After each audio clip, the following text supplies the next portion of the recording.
Hello everyone, welcome to the YouTube channel eye of law. मेरे इस channel पे आपको लॉ से रिलेटेड वीडियोस देखने को मिलती हैं।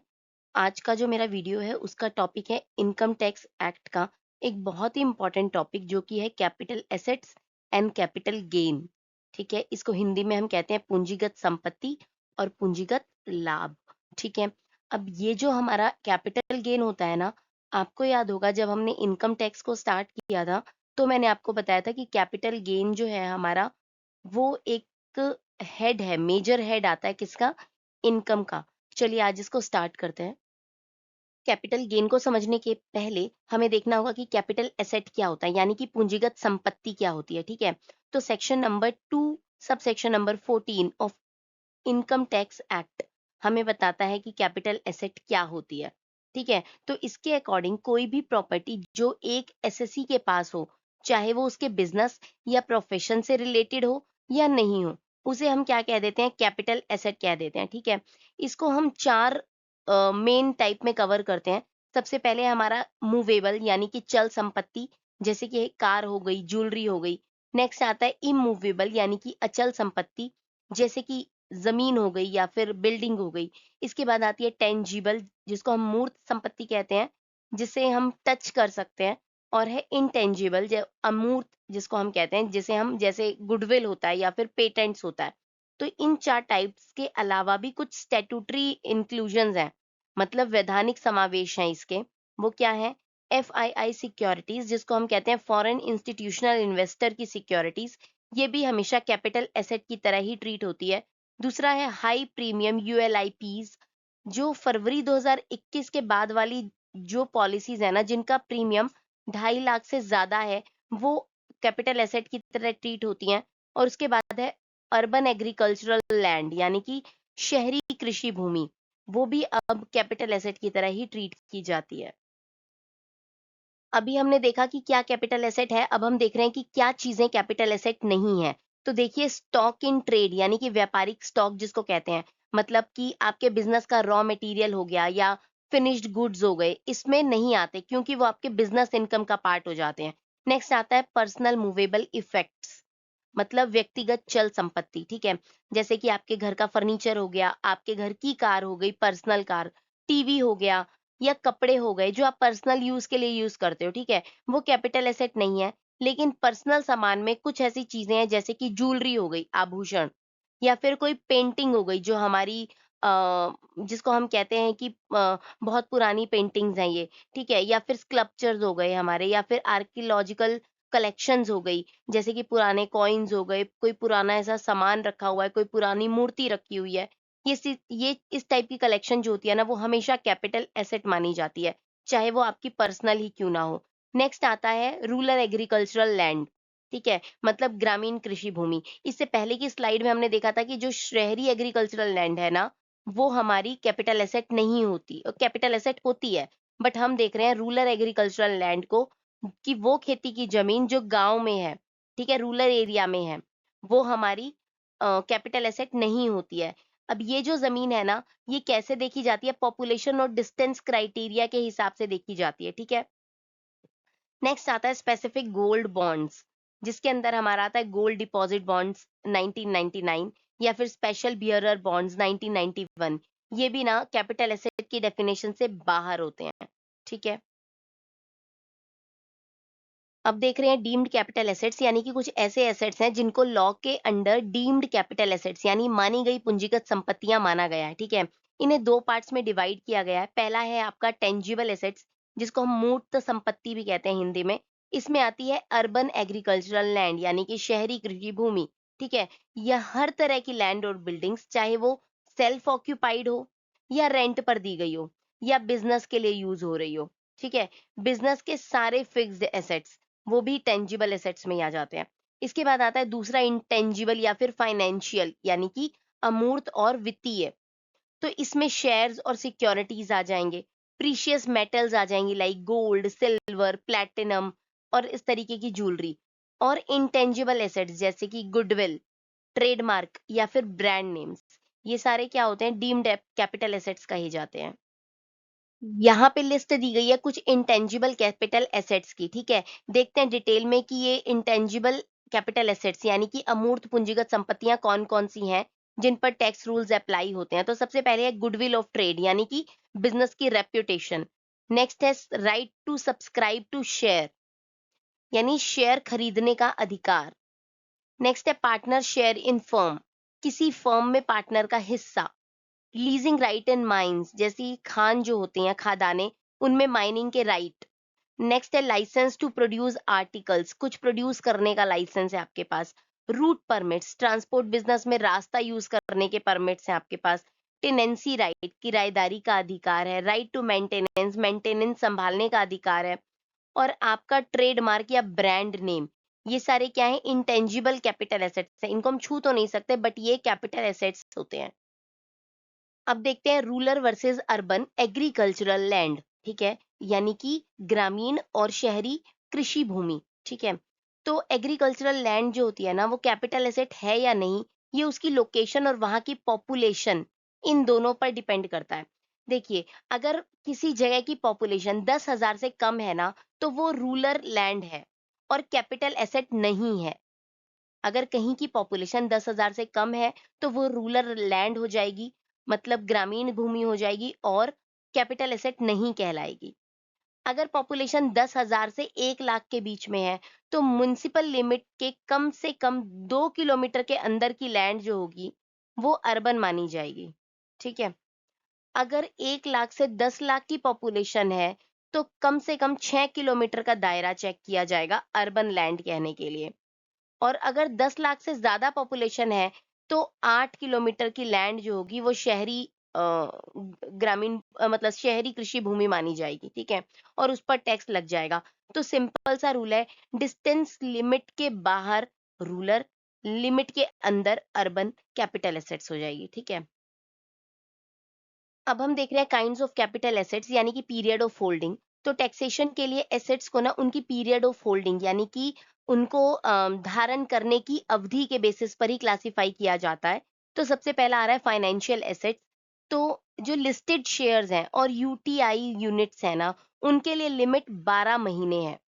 फाइनेंशियल एसेट्स की मैं बात कर रही हूँ। लिस्टेड शेयर्स और यूटीआई यूनिट्स के लिए लिमिट 12 महीने है। इससे कम हुआ तो शॉर्ट टर्म यानी कि एसटी, ज्यादा हुआ तो लॉन्ग टर्म यानी कि एलटी। ठीक है, 12 महीने से कम हुआ तो शॉर्ट टर्म हो गया, 12 महीने से ज्यादा हो गया तो लॉन्ग टर्म हो गया। नेक्स्ट आ रहा है unlisted shares and immovable property, जिसमें जमीन और बिल्डिंग के लिए ना ये लिमिट 24 महीने हो जाती है कि 24 महीने से कम तो एसटी, 24 महीने से ज्यादा तो एलटी लॉन्ग टर्म। अगर हम अदर एसेट्स की बात करें जैसे कि ज्वेलरी हो गई या डेब्ट फंड्स हो गए, इनके लिए जो लिमिट है ना वो 36 महीने की है, 36 मंथ्स। मतलब 36 महीने से कम है तो शॉर्ट टर्म हो जाएगा, अगर 36 महीने से ज्यादा है तो वो लॉन्ग टर्म हो जाएगा। अब तक हमने देखा कि कैपिटल एसेट्स क्या होते हैं और क्या नहीं होते हैं। अब हम देख रहे हैं कि कैपिटल गेन क्या होता है, मतलब कि chargeability of capital gain given under section 41 subsection 1 of income tax act. ठीक है, देखते हैं कि जो कैपिटल गेन है, इसका बेसिक रूल क्या है। तो कैपिटल एसेट के ट्रांसफर होने से होने वाला कोई भी प्रॉफिट, गेन या मुनाफा कैपिटल गेन कहलाता है और वो कैपिटल गेन के हेड में टैक्सेबल हो जाता है। ठीक है, ये उस प्रीवियस ईयर में टैक्स किया जाएगा जिस साल ट्रांसफर हुआ है। ठीक है, ये रूल सभी एसएससीज जैसे कि इंडिविजुअल हो गया, एचयूएफ यानी कि हिंदू अनडिवाइडेड फैमिलीज हो गया, कंपनीज हो गया और फर्म्स, सभी पर अप्लाई होता है कैपिटल गेन में टैक्स लेने का फंडा। 5 एसेंशियल पिलर्स ऑफ टैक्सेबिलिटी। तो किसी भी इनकम पर कैपिटल गेन टैक्स लगाने के लिए ना 5 पिलर्स यानी कि अनिवार्य शर्तें पूरी करना बहुत ज्यादा जरूरी है। पहला है, वहां एक कैपिटल एसेट होना चाहिए। दूसरा है, उस एसेट का ट्रांसफर होना जरूरी है, जैसे कि सेल हुआ है या एक्सचेंज हुआ है या रेलिक्विशमेंट हुआ है। ठीक है, तीसरा है, ट्रांसफर उसी प्रीवियस ईयर में होना चाहिए जिसके लिए टैक्स कैलकुलेट किया जा रहा है। फोर्थ आ गया, ट्रांसफर से प्रॉफिट या गेन होना ही चाहिए। And the fifth one is, वो गेन सेक्शन 54 से 54F के अंडर एग्जम्प्ट यानी कि टैक्स फ्री नहीं होना चाहिए। अगर वो एग्जम्प्ट होगा तो हम यहाँ पे उस वैल्यू पे टैक्स नहीं लगा पाएंगे। कैपिटल गेन की टैक्स कैलकुलेशन होती कैसे है, ये देखिए। तो सबसे पहले ना फुल वैल्यू ऑफ कंसीडरेशन, यानी कि जितने मेन एसेट्स बचे हैं ना, उसको देखेंगे। उसमें से माइनस करेंगे एक्सपेंसेस ऑन ट्रांसफर, जैसे कि ब्रोकरेज दिया, किसी को कमीशन दिया वगैरह वगैरह, ये सब उसमें से माइनस कर देंगे। फिर माइनस करेंगे सीओए, यानी कि कॉस्ट ऑफ एक्विजिशन, मतलब खरीदने की लागत, और कॉस्ट ऑफ इम्प्रूवमेंट, यानी कि सीओआई, उसमें सुधार करने की लागत। ठीक है, जो बचेगा ना, वो आपका कैपिटल गेन हो जाएगा। मतलब अगर इसका फॉर्मूला देखें, तो सबसे पहले हम कहेंगे कि जितने भी हमारी फुल वैल्यू ऑफ कंसीडरेशन है वो लेंगे, माइनस कर देंगे ट्रांसफर एक्सपेंसेस, माइनस कर देंगे आपका सीओए, सीओए मतलब कॉस्ट ऑफ एक्विजिशन, उसको खरीदने की वैल्यू। इसके बाद माइनस कर देंगे सीओआई, यानी कि उसको सुधार करने की वैल्यू, कॉस्ट ऑफ इम्प्रूवमेंट, और फिर जो बच जाएगा वो आपका कैपिटल गेन हो जाएगा। कैपिटल गेन क्या होता है, कैसे निकाला जाता है, ये हमने देख लिया। अब हम देखते हैं exemptions from capital gain tax, कि कैपिटल गेन के टैक्स से हम कैसे बच सकते हैं। तो गवर्नमेंट ने ना टैक्स को बचाने के लिए कुछ एग्जम्पशंस दिए हुए हैं, छूट दी हुई है। अगर आप पैसा री इन्वेस्ट करते हैं, ठीक है, कब? सेक्शन नंबर 54, कि अगर घर बेचकर नया रेजिडेंशियल हाउस ही खरीद रहे हो, तो वो जो कैपिटल एसेट मतलब अपना घर बेचने पे आपको जो कैपिटल गेन हुआ था, उस पे आपको टैक्स में छूट मिल जाएगी। नेक्स्ट आता है सेक्शन नंबर 54 बी, कि अर्बन एग्रीकल्चरल लैंड बेचकर दूसरी एग्रीकल्चरल लैंड ही ले रहे हो। सेक्शन नंबर 54 ई सी कहता है कि कैपिटल गेन का पैसा गवर्नमेंट बॉन्ड्स, जैसे कि नहाई या फिर आरईसी में इन्वेस्ट कर दे रहे हो। सेक्शन नंबर 54 एफ कहता है कि किसी भी एलटीसीए मतलब घर के अलावा किसी चीज को बेचकर नया घर खरीदने पर आपको टैक्स में छूट मिल जाएगी, कैपिटल गेन टैक्स में छूट मिलेगी। ये 4 एग्जेम्पशंस हैं, इसको एक-एक करके देखते हैं। सबसे पहले देखना है section number 54 sale of residential house.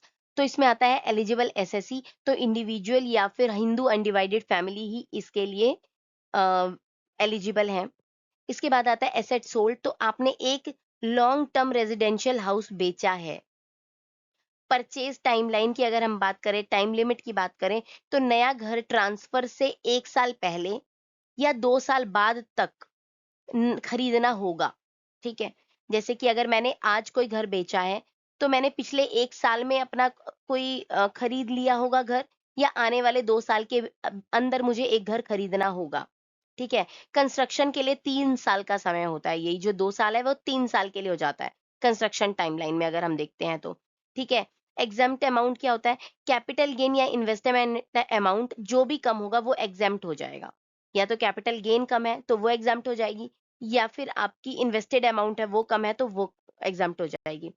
Special rule क्या कहता है कि अगर गेन 2 करोड़ से कम का है, तो लाइफ में एक बार आप 2 घर खरीद भी मतलब खरीद कर भी एग्ज़म्पशन ले सकते हैं, जिसकी मैक्सिमम लिमिट 10 करोड़ है, ठीक है? अब देखते हैं next section, section number 54 B agricultural land transfer. ठीक है, तो इसके अंदर एसेट सोल्ड की अगर बात करें, तो इसमें ना आपने कोई अर्बन एग्रीकल्चरल लैंड यानी कि शहरी कृषि भूमि को बेचा होगा, क्योंकि रूरल एग्रीकल्चर लैंड तो वैसे भी कैपिटल एसेट का पार्ट है ही नहीं, तो एग्जम्पशन उसमें क्यों मिलेगी आपको। नेक्स्ट आता है यूसेज रिक्वायरमेंट की अगर हम बात करते हैं, तो वो जमीन बेचने से पहले कम से कम 2 साल तक आपने या आपके किसी पेरेंट ने उसको खेती के पर्पस के लिए यूज किया होना चाहिए। नेक्स्ट है टाइप ऑफ गेन, इसमें शॉर्ट टर्म और लॉन्ग टर्म दोनों तरीके के गेन पर एग्जम्पशन मिल जाती है।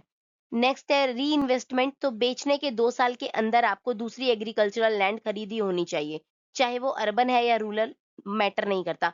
क्यों? क्योंकि अगर वो आप अर्बन बेचकर रूरल ले रहे हो, तो वो आपकी वैसे ही एसेट नहीं रहेगी, और अगर आप अर्बन बेच के अर्बन ही ले रहे हो, तो वो आपकी कैपिटल एसेट की तरह आगे चलती रहेगी।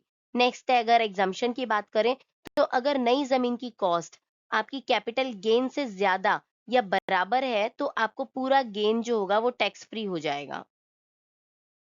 आने वाला सेक्शन है section number 54 EC infrastructure bonds, जिसको हम कहते हैं। तो इसमें एलिजिबल एसेट्स क्या होंगे? ये तब मिलता है जब आप कोई लॉन्ग टर्म कैपिटल एसेट बेचते हैं, जो कि लैंड या बिल्डिंग या दोनों हो सकती है, ठीक है? और स्पेशल बॉन्ड इंश्योरेंस की अगर बात करें, तो आपका पैसा इन 4 गवर्नमेंट एंटिटीज़ के बॉन्ड में इन्वेस्ट करना होता है, जैसे कि नहाई हो गया, आरईसीएल हो गया, पीएफसी हो गया या आईआरएफसी हो गया, ठीक है। टाइम लिमिट की अगर बात करें तो एसेट ट्रांसफर होने के 6 महीने के अंदर ही इन्वेस्टमेंट करना कंपल्सरी है टैक्स बचाने के लिए। मैक्सिमम इन्वेस्टमेंट एक फाइनेंशियल ईयर में आप मैक्सिमम 50 लाख तक की इन्वेस्टमेंट कर सकते हो। लॉकिंग पीरियड अगर देखते हैं तो इन जो बॉन्ड्स हैं ये चारों, इनके जो लॉकिंग पीरियड है वो 5 साल का होता है। अगर इससे पहले बेचा या इस पर लोन लिया तो एग्जम्पशन कैंसिल हो जाएगा आपका। अब आ रहा है section 54F, sale of asset other than house. मतलब जो घर के अलावा बाकी एसेट्स बेचने पर लगता है, ठीक है।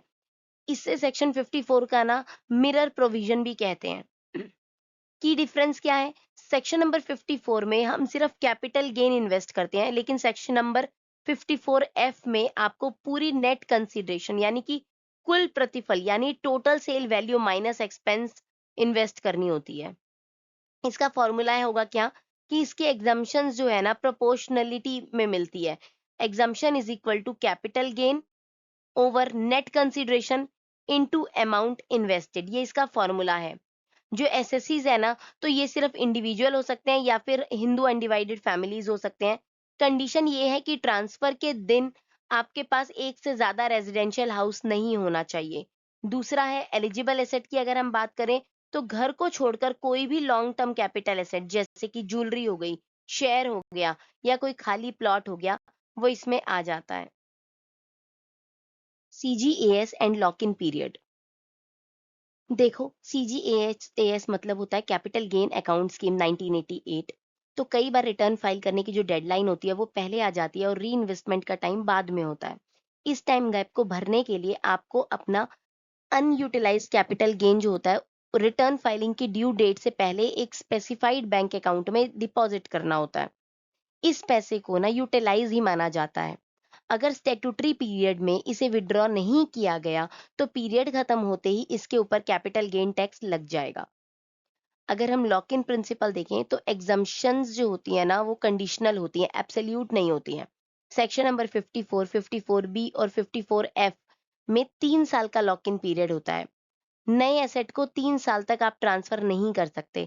अगर जल्दी बेचा तो नए एसेट की जो कॉस्ट में से ना पुरानी एग्जेम्पशंस को माइनस कर दिया जाएगा ताकि आपका टैक्स निकाला जा सके।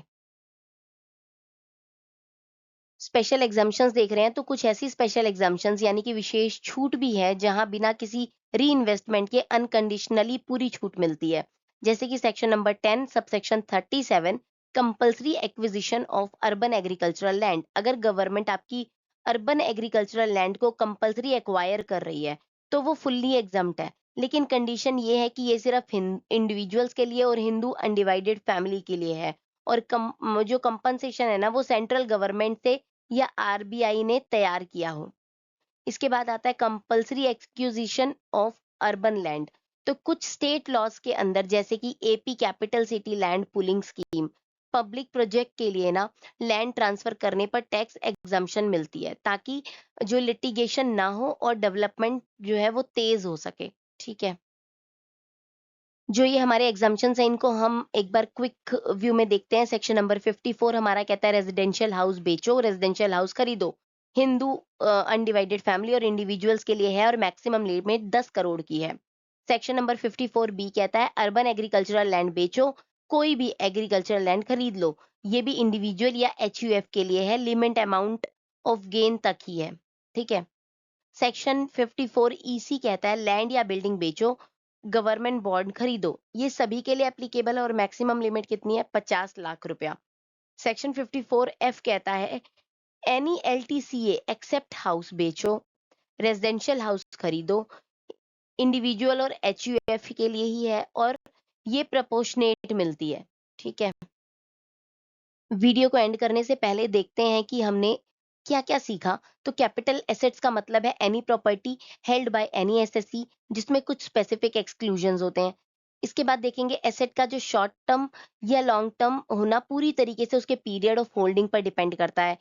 कैपिटल गेन निकालने के लिए सिंपल फॉर्मूला है FVOC minus transfer expense minus COA minus COI. Exemptions अगर देख रहे हैं तो वो 54 में, 54B में, 54EC में, 54F के लिए टाइमली री इन्वेस्टमेंट जरूरी है। सीजीएएस आपको रिटर्न फाइलिंग और रीइन्वेस्टमेंट डेडलाइन के गैप को जो गैप ब्रिज है उसको भरने के लिए मिलती है। और सभी पर 3 से 5 साल का लॉक इन पीरियड अप्लाई होता है, जिसे तोड़ने पर टैक्स जो होता है वो रिकैप्चर हो जाता है। आई होप ये कैपिटल गेन का टॉपिक आपको समझ में आ गया होगा। अगर इससे जुड़ा कोई भी डाउट है तो मुझे कमेंट सेक्शन में लिखिए। मेरी वीडियो को लाइक करिए, मेरे चैनल को सब्सक्राइब करिए। Thanks for watching.